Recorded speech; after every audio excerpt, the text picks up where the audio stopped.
Faith Forged in Fire, where we dive headfirst into the unique challenges and triumphs that comes with being a firefighter, all while exploring what it means to live out a biblical worldview. Join us as we find hope, perseverance, and faith in the midst of the heat and chaos. Welcome to the podcast.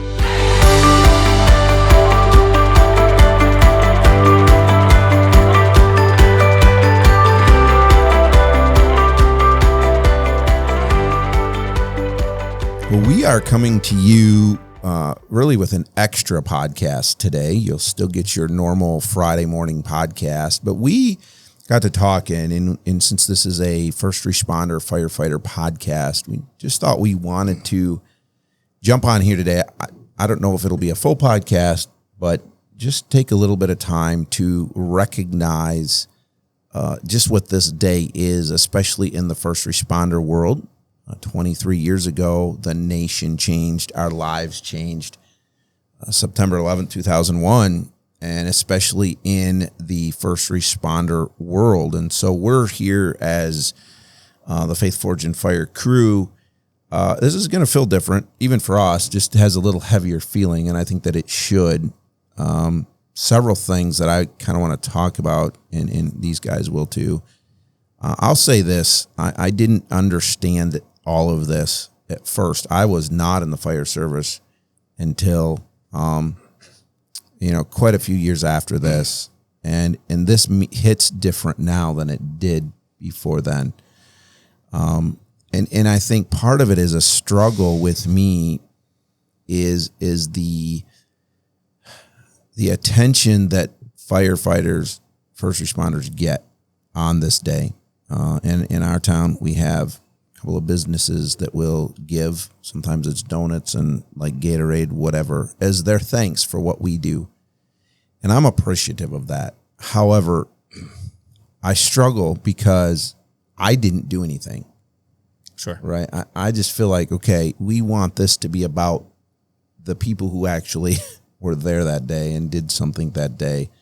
I don't know that we can get around that. I think sometimes it happens because it's an outlet for others who are feeling that too. And what do? Well, let's honor the people who are now doing what they did. There's some other thoughts that I have, but we're just going to kind of open this up. And I'm going to start with Rich, because Rich has a really unique connection to 9/11. And I just want to give you an opportunity to pay tribute to a specific firefighter. Okay. I also wasn't a firefighter.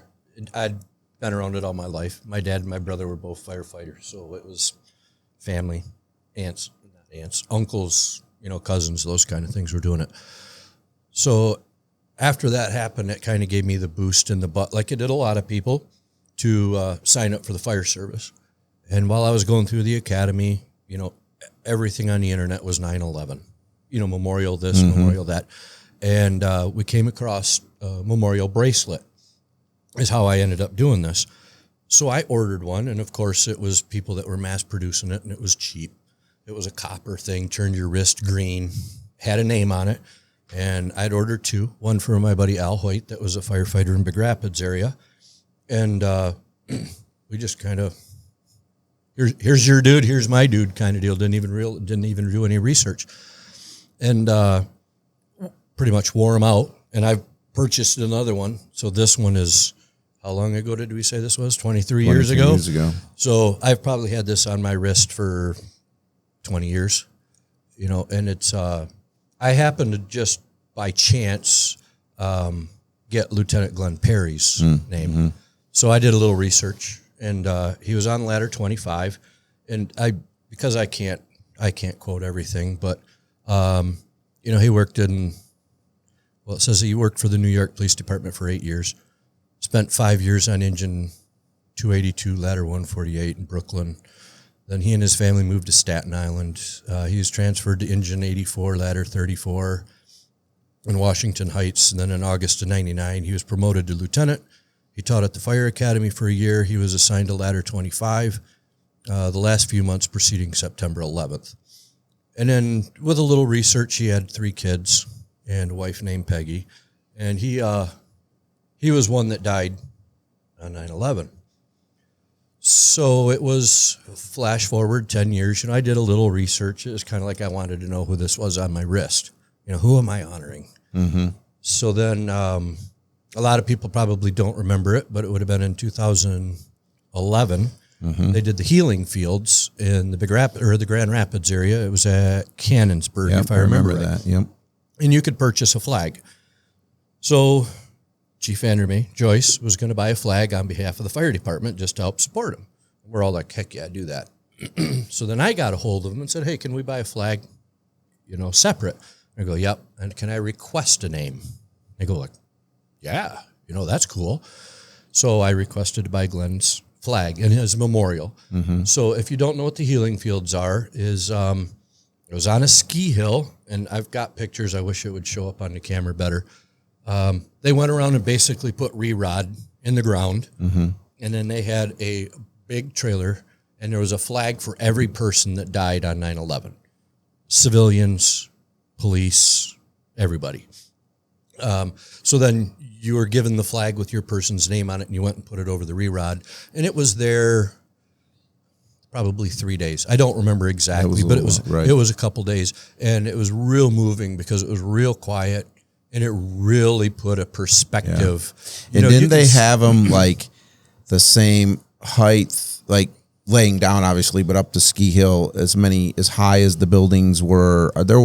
They had it laid out somehow. It was going up the hill. So, yeah, it was a lot. And I think what really did people good is you can throw out numbers, and shame on me for not remembering. I mean, everybody remembers 343 firefighters died, but how many civilians? Mm-hmm. But when you saw a flag out there for everybody, it really hit home. It really put it into perspective. So before this happened, I was asked by a guy that, hey, we heard that you're doing this. And I'm like, yeah, okay. That's cool that you heard about it, but I'm not doing this for publicity and stuff. So then they came up and did a news show on it. So the news show was published in the Grand Rapids mm-hmm. area. And then somehow, and I still don't know if it went national or how this happened, but later on I found out through a friend that I know on Facebook that Lieutenant's family saw it. So they saw mm-hmm. me doing it, and they sent me a letter and said how cool it was and that they really appreciated that somebody that had no clue who he was still honoring him. So cool. So there's another small world. I'm talking to a guy named Brett. He's a photographer out in New Jersey. And he's like, yeah, I know the Perrys. I know of them. So there was that, that connection there. So, no, it was really cool to know that the family knew that he wasn't forgotten. He wasn't forgotten. That's cool. So one of the things I want to talk about today is, I guess I'll say this about my perspective and then what I want to talk about. I remember I was in college at the time. I remember when it happened. That happened in September, and in November I was in New York with Amy's my wife now, right? We're married now, but time we weren't even dating, but we were there visiting. We were friends, and saw this is just a couple months later. I remember just really that sinking in, and then. It's just interesting. I remember as a teenager being in New York for a missions trip with one of my friends, and we were there. The whole youth group was there, but we were on top of the Twin Towers, looking out over the city. And I was, boys that age in their teens don't ever think about the future. But I just very distinctly remember saying to him, "I want to bring my kids here someday. This is really cool." And last year, I took my kids back, and there was a hole in the ground. And that really, that's tough. It hits a little harder when you have that opportunity. And then as a firefighter, especially just knowing, I guess what I started to say is I remember just thinking, why would those guys and those ladies, why would they go into that building? They know that this is not going to work. Why are they doing that? Now, on the other end of things, I know why. How couldn't they? How could you not? If I can get one more person out of there, that's right. I'm going to do that. And you've seen the picture, so you probably know what engine I'm talking about, or truck, whichever it was, going across that bridge with all the fire coming out of it. Yeah, we're going to talk about that in a minute, but go ahead. Yeah, you're good. But I'll bring it up in a minute. That's again. one of those that people probably look at and go like, that's a really cool photo. But if you got a fire experience, you're going like, I know what they're doing. Yep. They know what they're getting into. Yep. And the average public person doesn't really have that perception of they know what their fate is now. Right. So that is a perfect segue. I was going to ask you guys, what are some things, because I feel like for everybody there's certain things, and I don't like the word trigger, but in a sense that just, let's say, hit different, right? That they land different. That's for me. Every time I see that, it was ladder 118 going across the Brooklyn Bridge, and there was just a photographer, a personal photographer, who happened to be hanging out his window, and he snapped that picture. Ladder 118 never came back. And why that hits for me, as I told you, now I get it, right? Sure, I'm a rural volunteer firefighter, and that's a big-time New York City fire department, fire truck. But at the heart of it, I can smell the smells in the truck. I can hear the conversations. Everybody's tightening down their SCBA bottles just a little bit, their packs just a little bit more. Their heart's starting to pound because now this is a real one. This is a worker, and this doesn't look good. They're hearing the radio. They know, and I've been in that situation where I've looked at guys in the truck and went, this might be the one. This might be it. This is on us, and this might be it.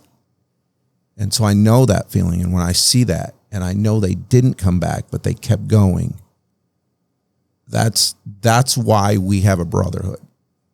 That's why things are different. Right. So I'd love to hear from you guys, kind of what are some things that hit different for you guys? I think one of the realities that, and I don't know if a lot of people understand it, but if they were to watch some of the videos, you've got firefighters standing in particular places and they don't want to move. And I heard one guy say, why aren't they moving? Get going. It's your job. Get going. And you hear this noise in the background, and it's these thumps, and you really don't, people don't understand what it is. These guys couldn't move sometimes because the people jumping out of the building, their only hope, kill them. Their only hope was to jump out of the building, whether it was to die because they didn't want to feel the pain anymore or because they couldn't take the heat anymore. Right. They jumped thinking, I'm going to die here. If I jump, maybe. But you hear all these crashes, and it's people that are jumping to their death. And some of the guys were delayed doing their job because these people are dying, and I don't think people really understand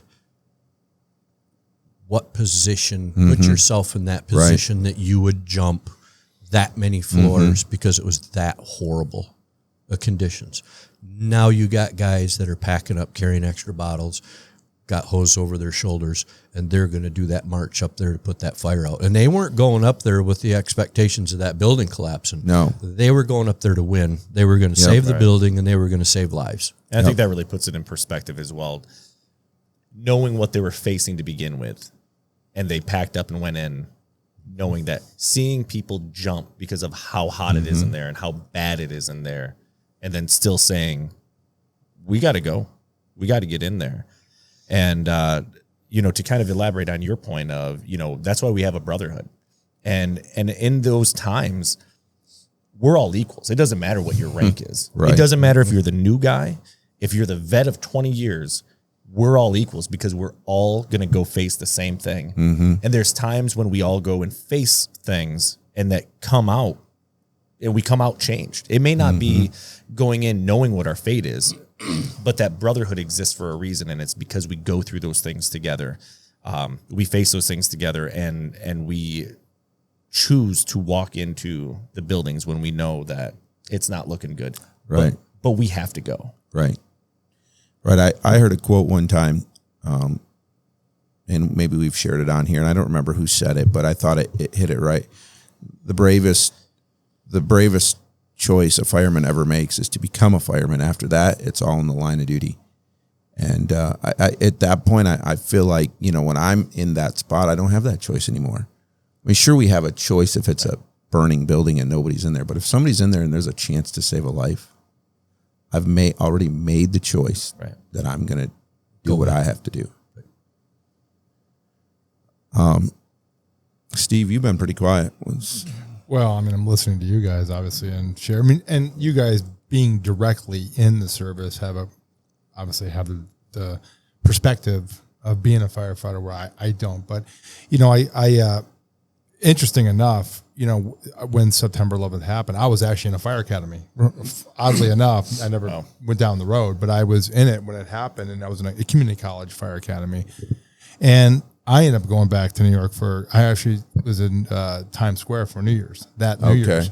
And I remember one thing that really stood out, which was interesting, was I remember seeing and talking to a lot of guys. And here I'm this young kid, and you know, I'm just kind of gung ho at that point, you know, and I'm in this fire academy. And I remember talking to these guys, and it was interesting, the humility. They had such a humility about their job, and you say, thank you for what you're doing. It was just, like you were saying, it was just like, this is our job. It's not a big deal. And they were so enamored about us and the people I was with coming from Phoenix. You know, they were thinking, oh my God, Phoenix, you know, it's like, no, we're not here to talk about Phoenix. This is your city. This is you guys. You guys are the ones that are going through horrible things here in the last few months, you know. And it was just a very interesting time to be there. I had so much respect for those guys and just their humility and what they did. And for me, I've always gained I have such a deep respect for the fire service, and that was really where it started for me. You know, was back in those days. But yeah, I mean, I think about, you know, things too, and I've you know, I've listened to stories where, you know, people are coming down the stairs and the fire guys are going up, you know, and you know, you think about that going, what is going through these guys' minds going up these stairs? You know what I mean? As they're going up and watching these people panicking, trying to get out of this building, and they just keep going up. And what are they thinking every step they take, you know? And I, you know, I go into fire stations a lot over the years, and I tell you, it always, for some reason, it always hits me every time I see the New York fire guys, you know, the 9/11 tribute that's on the wall. Usually you find a firehouse and you see it, and you look at all those faces, you know, and you're just thinking, my goodness, what were you thinking that day? You know, and I don't know. It's just, I don't know. It's just stuff that just, I think about when that's where 9/11 for me, right. You know, when I think about those things, and like you're saying too, just watching the videos and people jumping out, it's just horrific. You know, it's interesting when you go into other fire departments and see tributes outside of New York, seeing the tributes that they have and, you know, the respect that they have. Because truly, you know, talking about that brotherhood, it really, it went across the world even. I mean, it was certainly nationwide, though, that, you know, a little part of us were with them. You know, we were all in that same you know, we're all in the same service, and your hearts go out to your other brothers in a different station. And to see even now, 23 years later, and, you know, seeing that they're being remembered, and, you know, that's a testament to that brotherhood and that understanding of, you know, of what goes on for firefighters in the line of duty. Yeah.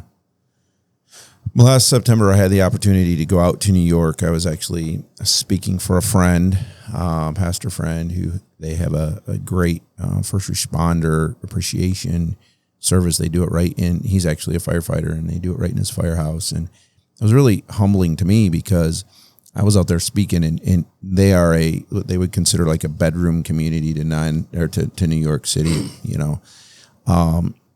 And I had guys that were there. There were people in the chairs as I was speaking that by day 2 were at ground zero.